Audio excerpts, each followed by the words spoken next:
ಎಲ್ಲರಿಗೂ ನಮಸ್ಕಾರ. ನಾನು ಪ್ರಶಾಂತ್. ಸ್ನೇಹಿತರೆ, ನಮ್ಮ ಒಂದು ಕರ್ನಾಟಕ ರಾಜ್ಯದಲ್ಲಿ ಬರೀ ಲಂಚ ಕೊಟ್ರೆ ಕೆಲಸ ಆಗ್ತಾ ಇದೆ. ಒಬ್ಬ ಸರ್ಕಾರಿ ನೌಕರಸ್ಥರಿಗೆ ಲಂಚ ಕೊಟ್ರೆ ಕೆಲಸ ಮಾಡ್ಕೊಡ್ತಾನೆ, ಇಲ್ಲ ಅಂದ್ರೆ ಕೆಲಸನೇ ಮಾಡಲ್ಲ.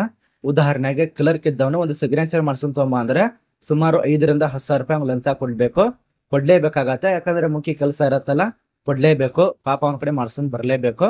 ಆದ ಕಾರಣ ಅವನಿಗೆ 5ರಿಂದ 10,000 ರೂಪಾಯಿ ಲಂಚ ತಗೋತಾನೆ.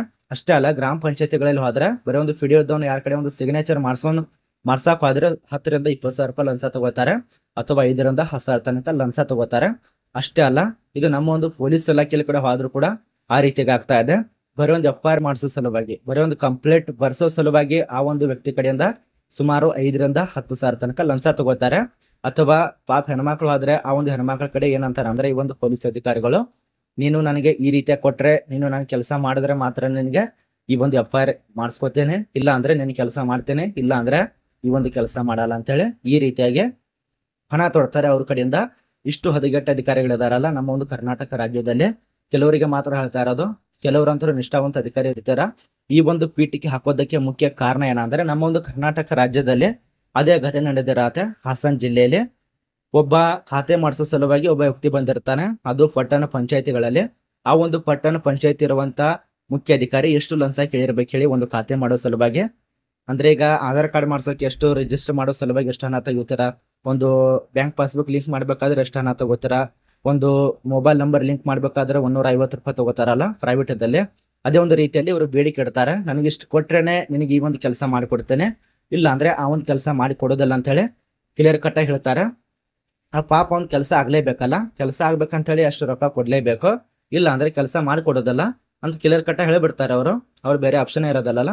ಆ ಪಾಪ ಇದ್ದವು ಎಷ್ಟು ಕೊಟ್ಟಿದ್ದಾನೆ ಹೇಳಿ, 1 ರೂಪಾಯಿ ಅಲ್ಲ, 2 ರೂಪಾಯಿ ಅಲ್ಲ, 5,000 ಅಲ್ಲ, 10,000 ಅಲ್ಲ, ಸುಮಾರು 1,20,000 ತನಕ ಅವ್ನಿಗೆ ಹಣ ಕೊಟ್ಟಿದ್ದಾರೆ. ಅಂದ್ರೆ ಇದು ಎಲ್ಲಿ ನಡೆದಿದೆ ಅಂದ್ರೆ, ನಮ್ಮ ಒಂದು ಕರ್ನಾಟಕ ರಾಜ್ಯದ ಹಾಸನ ಜಿಲ್ಲೆಯ ಸುಮಾರು ಕೆಲವೊಂದು ತಾಲೂಕುಗಳಲ್ಲಿ ಇದೇ ರೀತಿಯಾಗಿ ಆಗ್ತಾ ಇದೆ. ನಮ್ಮ ಒಂದು ಕರ್ನಾಟಕ ರಾಜ್ಯದ ಪಟ್ಟಣ ಪಂಚಾಯತಿಯಲ್ಲಿ ಈ ರೀತಿಯಾಗಿ ನಡೆದಿರತ್ತೆ.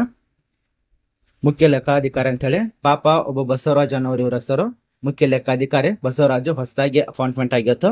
ಆಗ ಇವನಿಗೆ ಸುಮಾರು 1,20,000 ತನಕ ಬೇಡಿಕೆ ಇಟ್ಟಿದ್ದಾರೆ. ಈ ಒಂದು ಲಂಚದ ಬೇಡಿಕೆ ಮೊದಲಕ್ಕಂತೂ ಸುಮಾರು ಪಾಪ ಆ ಒಂದು ಖಾತಾ ಮಾಡಿಸ್ಬೇಕಾಗಿತ್ತಲ್ಲ, ಆ ಒಂದು ವ್ಯಕ್ತಿ 50,000 ರೂಪಾಯಿ ಮೊದಲಿಗೆ ಕೊಟ್ಟೇ ಬಿಟ್ಟಿದ್ದಾರೆ ಇವಂಗು.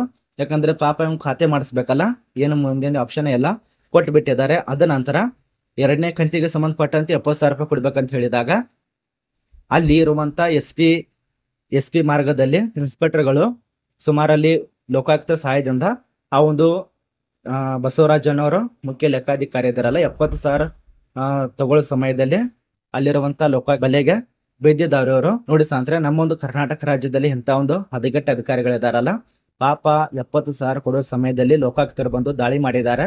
ಆಗ ಈ ಒಂದು ಬಸವರಾಜ್ ಅನ್ನೋರು ಸಿಕ್ಕಿ ಬಿದ್ದಿದ್ದಾರೆ. ಇರ್ಲಿಲ್ಲ ಅಂದ್ರೆ ಪಾಪ 1,20,000 ರೂಪಾಯಿ ಆ ಒಂದು ವ್ಯಕ್ತಿ ಕಡೆಯಿಂದ ಇಸ್ಕೊಂಡು ಮತ್ತೆ ಯಾವಾಗ ಮಾಡಿಸ್ತಾನೋ ಇಲ್ಲೋ ಅಂತ ಅದು ಕೂಡ ಗೊತ್ತಿಲ್ಲ. ಆದ್ರೆ ಸರ್ಕಾರದಿಂದ ಮತ್ತೆ ನಾನು ಮುಂದ್ಗಡೆ ಹೇಳ್ತೇನೆ ಅಂತ ಮಾಡಿಸೋದೆಲ್ಲ ಮತ್ತೆ ಹಣ ಲೂಟಿ ಮಾಡ್ತಾನೆ. ಈ ರೀತಿಯಾಗಿ ಆಗ್ತಾ ಇತ್ತು. ದಯವಿಟ್ಟು ಈ ಒಂದು ಬಸವರಾಜನ್ ಅವರಿಗೆ ತಕ್ಕ ಶಿಕ್ಷೆ ಆಗ್ಲೇಬೇಕು. ಅಷ್ಟೇ ಅಲ್ಲ, ಈ ಒಂದು ಕೆಲಸದಿಂದ ಸಸ್ಪೆಂಡ್ ಮಾಡ್ಲೇಬೇಕು. ಇದು ಎಲ್ಲಿ ನಡೆದಿದೆ ಅಂದ್ರೆ, ನಮ್ಮ ಒಂದು ಕರ್ನಾಟಕ ರಾಜ್ಯದ ಹಾಸನ ಜಿಲ್ಲೆಯ ಆಲೂರು ಪಟ್ಟಣ ಪಂಚಾಯತಿಯಲ್ಲಿ ನಡೆದಿರುವಂತಹ ಘಟನೆ ಆಗಿರತ್ತೆ.